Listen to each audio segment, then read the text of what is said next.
Roa Duterte tumakbo. Uy, hindi yun utot ha ng presidente. Nagsimula sa may survey 15 to 20%. Okay? Ngayon, lumabas siya sa kampanya at sinabi niya, dalawa lang ang plataforma niya.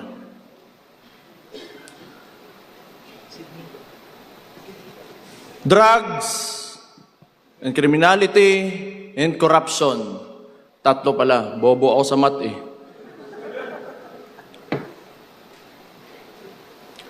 Noong panahon na naging presidente yung tatay ko, hindi ko akalain na babanggain niya talaga yang tatlong pinakamalaking problema ng Pilipinas at nailagay siya ng Pilipino kasi alam nating lahat na yan talaga ang problema ng Pilipino kaya't hindi tayo umaangat. Kaya nailagay siya ng mga Pilipino bilang Pangulo ng Pilipinas. At anong ginawa niya? Inalis niya lahat yon at kung anong sinabi niya sa entablado, talagang ginawa niya. Kaya bumaba siya ang approval rating niya. Kung hindi 90, nasa 80, hindi bababa dyan. Ibig sabihin nun, kamong mga pobre, kanang mga komunidad, kayo mga nasa community, naramdaman nyo ang pagmamahal niya sa bayan niya at sa mga Pilipino.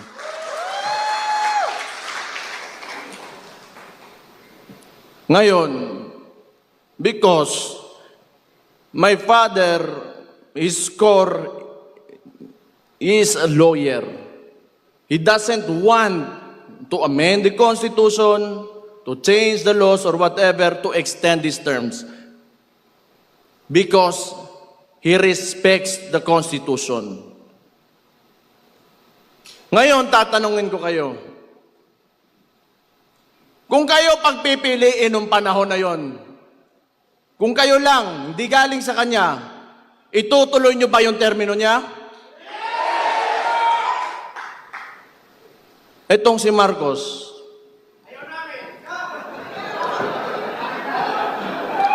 ganun buang na ni. Buang, adik, ingon pa sa iyang igsoon, bangag, sirayong puwet, diverculitis, kung ano-ano pinapasok siguro dyan.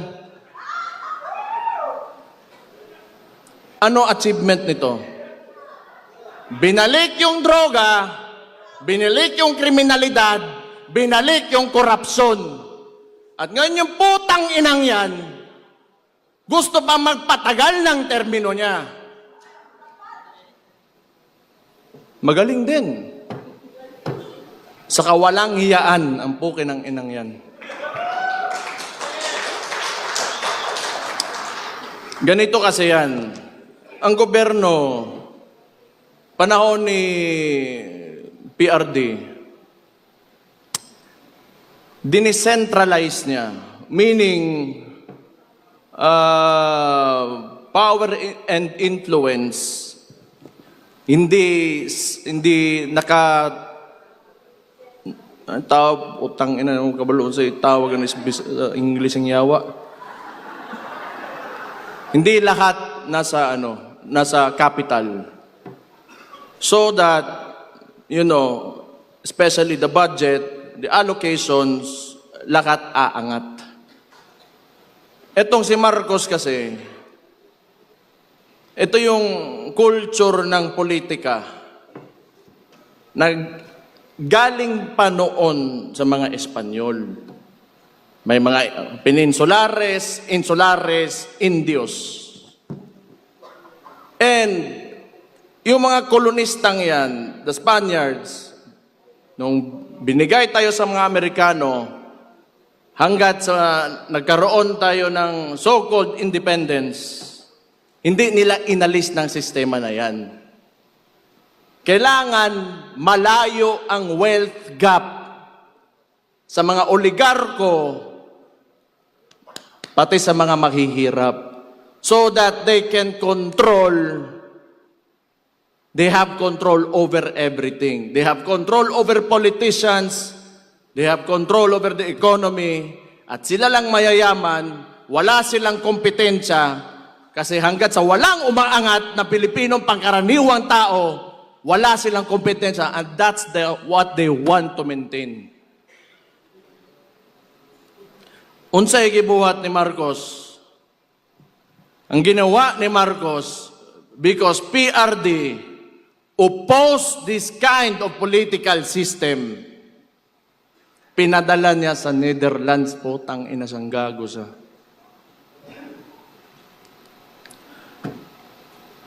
Mali and Niger had a joint statement that the ICC is an instrument of neo-colonial powers on the hands of imperialism. Tanawan ninyo, ano pang bumalik dito sa Pilipinas? EDCA sites. Kung kailan yung panahon ngayon, nagkakagulo, nagmamahal yung preso doon sa Gulf area, sa Middle East. And they want to bring war here in the Philippines. Nagtatayo ng mga military bases, and there's rumors that they want to put up a military base in the Davao region. For what? Who will benefit from war? Ito kasing si Marcos, they want us divided. That's why, yung independence ng Mindanao, do not subscribe to that, sinasabi ko sa inyo. Lahat tayo Pilipino. Bago pa dumating yung mga dayuhan dito sa Pilipinas, Pilipino na tayong lahat. Ito, kaya sinabi ko yan, nagbanggit ako ng Amerikano, sasabihin na naman nila, pro-China kami, pro-China ako. Tatanungin ko lang kayo, yung Scarborough Shoal na yan, it is documented in a cabinet meeting. Andun si Trillanes, si Ochoa. They were questioned by Enrile during the time of Aquino. Noong panahon ni PRD, may annexation ba? May expansion ba na nangyari sa China? Wala. And yet they accuse us. No. It's because si PRD wanted an independent foreign policy. That's why he was taken to the ICC.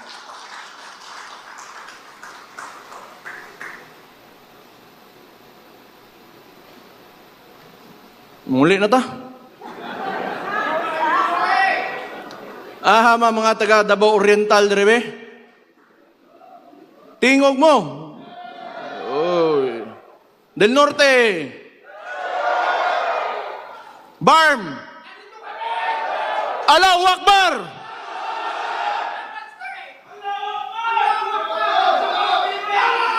Davao del Sur. Uy, gibutang mo mas likod, luuya gud ninyo. Occidental. Usara ka buok. Di, bitaw. Ang sinasabi ko lang, si PRD kasi binangga talaga yung mga issues ng Pilipinas that have been encumbering us from, socio-economic growth. I do not know. Maybe, probably, these oligarchs do not want Filipinos to know. Kasi nga, ayaw, pag ikaw may negosyo, you do not like competition eh. And when you give everybody a chance, an opportunity to, lift themselves out of poverty, then you get a mind of your own.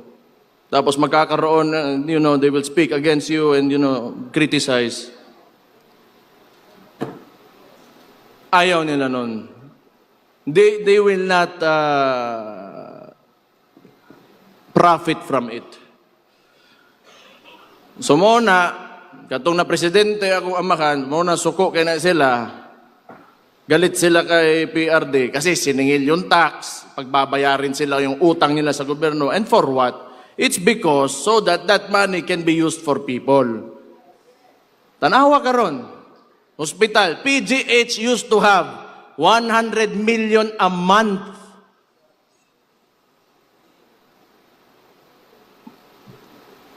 Nasaan ngayon? 60 billion, nakita nyo kanina. Kinuha sa PhilHealth. Minimum wage earner. Kung magkasakit ka, bibili mo ng gamot. Ano pambili mo ng bigas ngayon? Ano pang gastos mo sa eskwelahan ng anak mo? Saan mapupunta ang pobre na Pilipino if the government will not deliver the basic services that they deserve?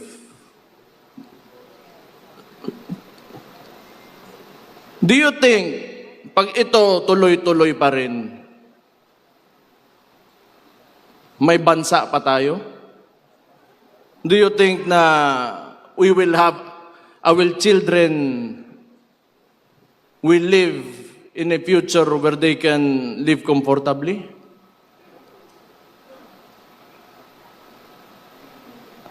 Tungod sa kwarta.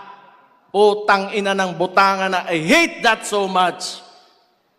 It is the root of all evil. Kining mga congressman ba ni yes? Sige, putang ina ninyong tanan.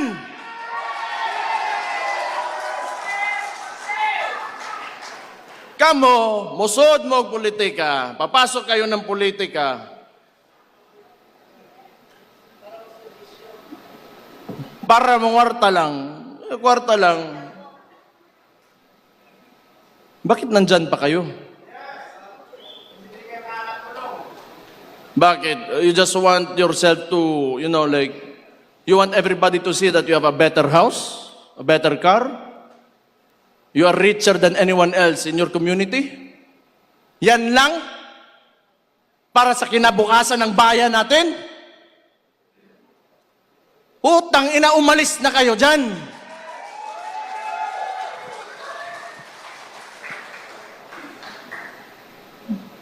Butang ina ni mga tauhan ng yawa, yun. Yun po si Mike Defensor. Ako man siguro ipapriso, ani. Pero mauuna yan si Harold Respicio.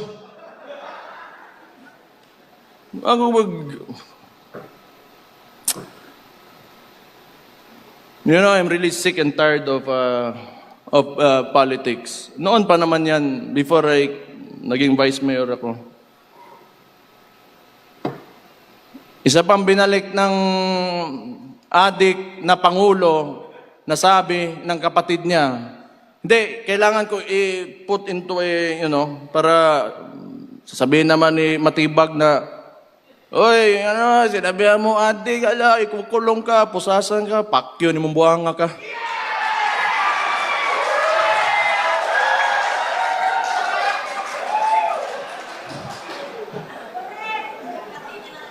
Bisaya pa, lo ni mo, choy.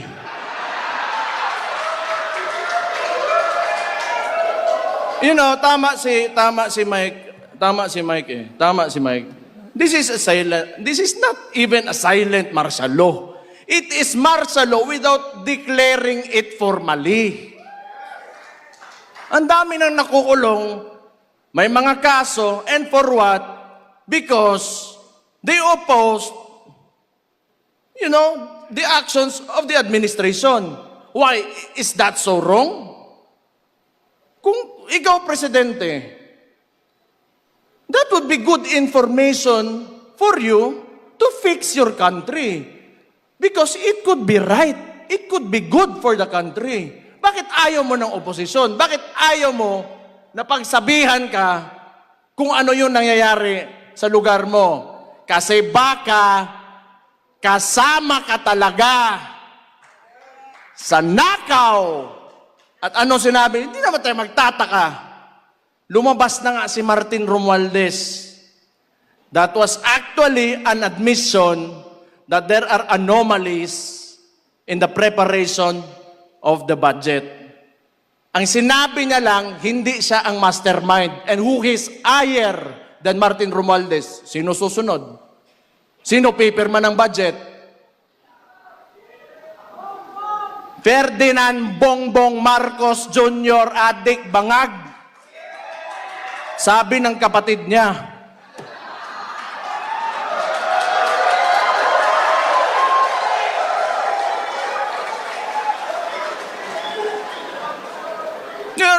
ako ang ginaingon dire ba? Ako ginaingon gani. Awa, nanaghan ang adik karon. Dumami ang adik. Dito sa Davao, lagi may huli. Sa ibang lugar, wala. Hinahayaan nila. Takot yung mga pulis. Kasi pag hinuli mo adik, magagalit si Bongbong. Kasi adik daw siya, sabi ng kapatid niya. Oh, ano mangyayari ngayon? Yung mga pamilya, sira.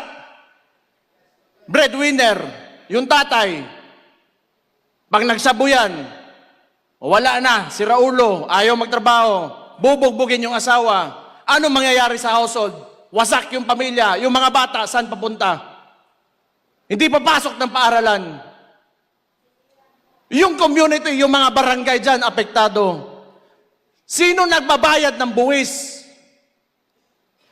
Sila mismo. The driving force of our economy are the communities. Ang kapobrehon, imong pasagdan na mabuang. Napatay Chief PNP mo ingon lang. Sasabihin niya lang, pampahaba lang ng oras sa trabaho ang putang inang drugs na yan. Tanawa unsa ka bangag ng presidentiya na, and you allow your Chief PNP to say that without reprimanding him. Tanaw ninyo, tingin nyo ba may kinabukasan pa ang Pilipinas pag nagpatuloy ito? Tangtangan niyo si Marcos dito. Ayaw ako, ako'y mapriso. Kitang tanan siguro. Utang ina ni.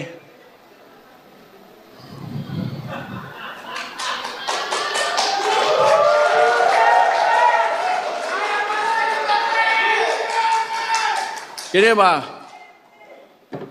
Yun sa impeachment. Balikon lang nako ani mga congressman.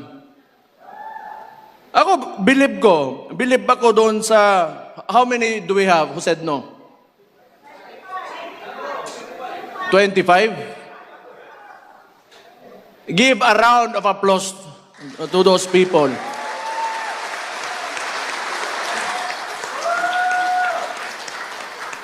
Butang kamo, taga Davao, pangampanya hito ninyo dito sa Manila. Kay tabangi ito ninyo. Itong mga ni Nogyo daning kuhan. Kana na yung mga itlog ng mga congressman. Mutang ina nila. Kaya manag-yes. Huwag nyo na. Ano nga yun? 20 million. 5 million MOOE. 20 million outright cash. 5 million MOOE, then 200 million budget. Si Dimple Mastura nag-no, di ba? Oo. Ha? Abstain. Nasto nga. Okay na. Pwede no, pwede yes. 200 million budget. And, ito pang narinig ko, Constitutional Assembly to extend the term of the incumbent politicians. That means including the congressman. So, kung nakinig lang kayo sa akin before the midterm elections, I already said this in Cebu, I said this everywhere I went. Yung bangag na yan, ayaw bumaba. Kasi alam niya, pag bumaba siya, makukulong siya. Nasa liderato kasi yan lahat. Kayo, mga leader kayo sa lugar nyo. If you allow looting of, public funds, then that is because you allowed it. If you do not allow it and you have strict policy against corruption, hindi talaga mangyayari yan. Ang problema, sabi nga ni Martin Romualdez, hindi siya ang mastermind. And sino yung leader? Sino yung ulo ng Pilipinas ngayon? Si Marcos. I do not know if Martin was pertaining to kaning adik nga bangag nga way uwaw bawgbaba nga presidente nato. Ingon siyang igsuon ha. Sabi ng kapatid niya. Ang bawgbaba totoo yan kasi kausap ko yan kasi tinulungan ko yan yung kampanya. Naamoy ko bawgbaba ang tawanan eh. Pero noon, sa totoo lang, naloko rin talaga ako. Akala ko, wala lang, parang walang buot lang talaga to. Parang bata lang ba? Ngayon, bata talaga at adik pa talaga, sabi ng kapatid niya.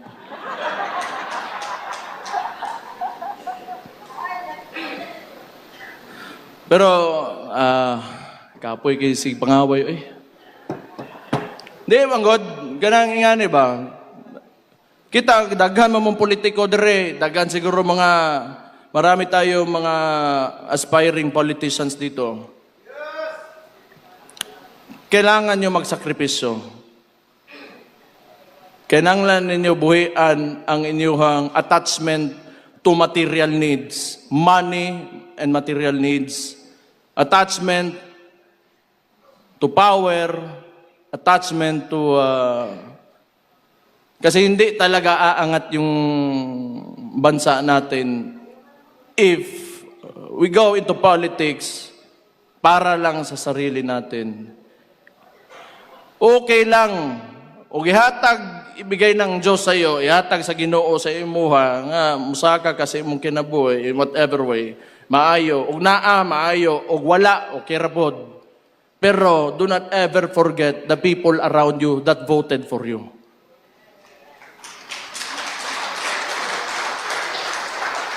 Kinahanglan, pag ikaw nas politika, di lang ang imong gipampili na mga tao, mga pinili mo lang na mga tao at ikaw yung aangat. Unahin mong angatin yung mga tao. Huli ka na talaga. Maunang politika. Manerbisyo ka eh. Mao gani ang tawag na public servant.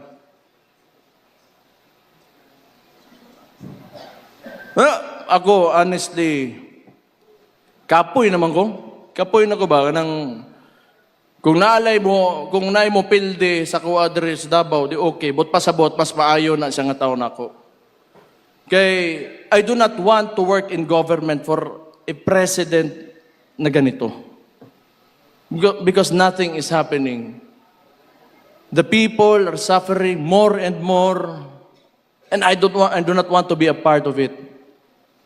Na complicit ko sa nangyayari sa mga tao ngayon. But fortunately for me, Davaoenos, Davao region, are very resilient people. Mabuhay ramantag. Mabuhi ramang ko tag ginamos, kaya kanang nilungag nga saging, okay na. Pero kanang mga tao sa mga urbanized sections of the country, medyo lisod eh. Dire natay prutas, natay bugas, di man permi po, pero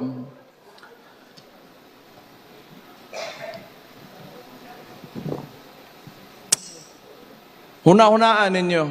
You should think about it. We have to do more. We have to do more. We have to push harder. We cannot allow this administration to go beyond 2028.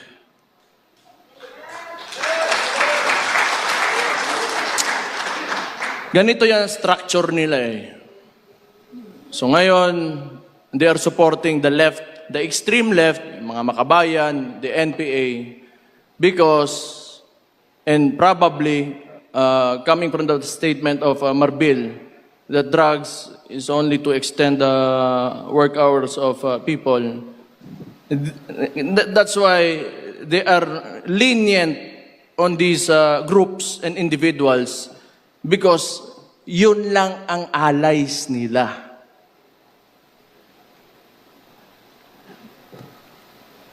Lahat nga talaga na inayos ng previous administration by PRRD, binalik talaga ni Marcos. And look at what happened. Look at what is happening to us now. We have never been more divided than ever before until this fucking president came into office. So anong gagawin natin? Since the Vice President has already announced her candidacy for the 2028 elections,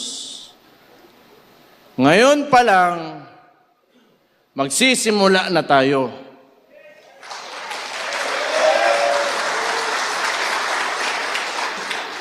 Pero sana nga, hindi aabot ng 2028 eh. Ano gusto nyo? 2028? Bukas.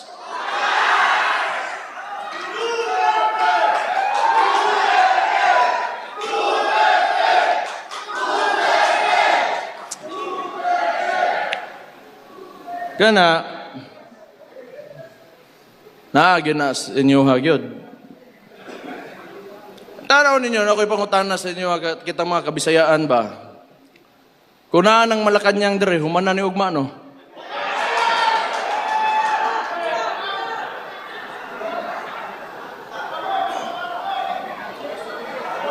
Kuanta eh,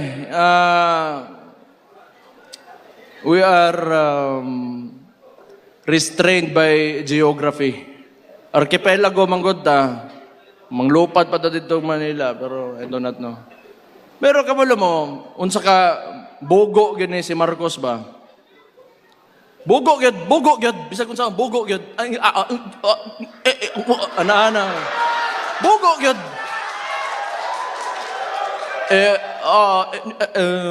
Wala tayong magagawa.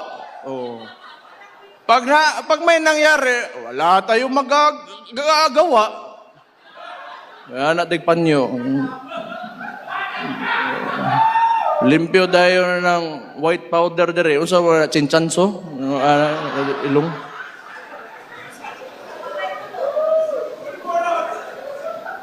Di, bugo ba? Siya yung nagbukas ng flood control issue because, you know, the narrative that they wanted to present to the public, kasi itong mainstream media, hawag na po, tangin na po din yung mainstream media mo, yawa mo. Tinuod man, ay mo, kalain na, kato mga trabahante, ang mga tag-iya, anak, mga tag-iya, fuck you.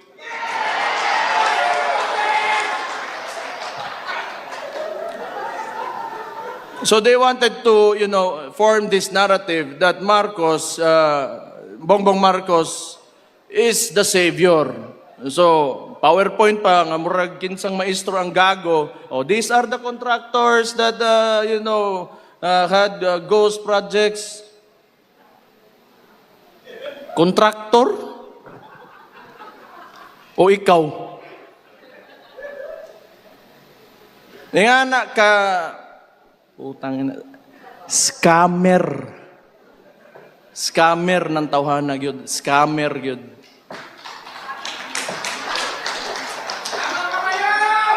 Hindi, kita nyo naman. Magkasama sila ng kapatid ko, ng Vice President.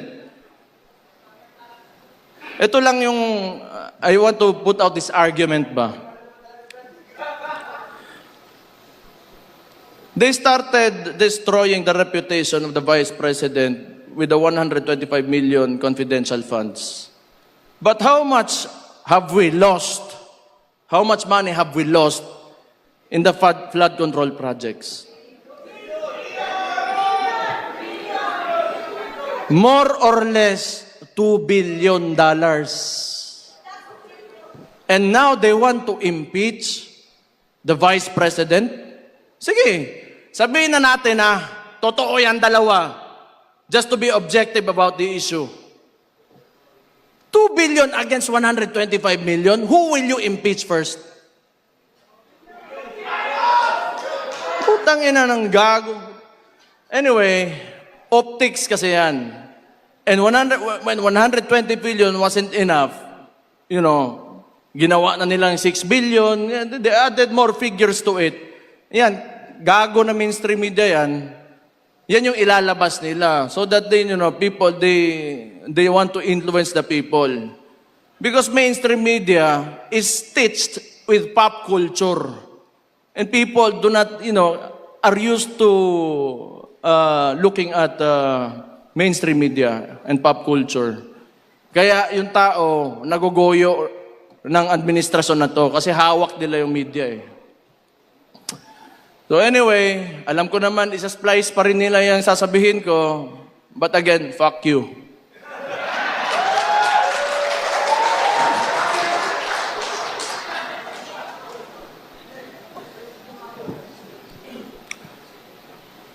Hindi, maluoy ta sa itong nasod. Natay mga anak ba? Natay mga anak. Ako'y mga anak. Namoy mga apo. Unya, kaugbaon ba? Future ba? Future.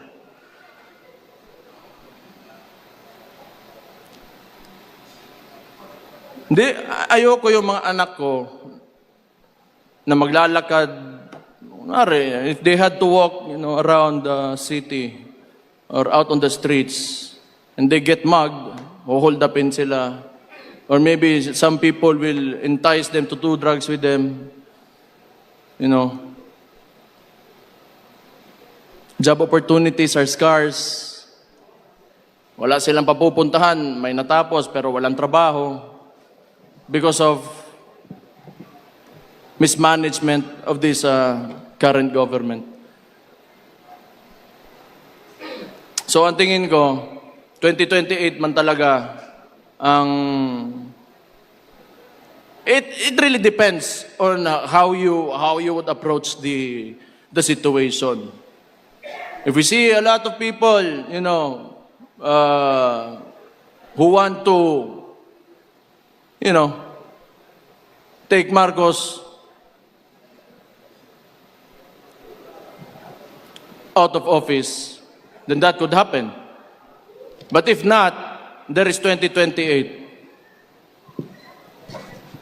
So kaya sinasabi ko, we should start now because we are facing an administration that will use all the money that you paid as taxes in this government against VP Inday Sara Duterte. That is what happened in Congress and probably, I do not know with the Senate, pero kaning mga senator, I think kailangan lang na ito palakpakan nga ni Kapulit Agua. So your support to these senators means a lot. Whatever you can, social media lang talaga tayo, hanggang social media lang talaga tayo eh. Yung mainstream media, fuck you again. wholeheartedly put out your support for these senators, and it will mean a lot to them. Discuss among your communities. Discuss to you want to not really convince, but tell your story on why you believed in the governance of former President Rodrigo Roa Duterte and why it should continue in 2028 through VP Inday Sara Duterte.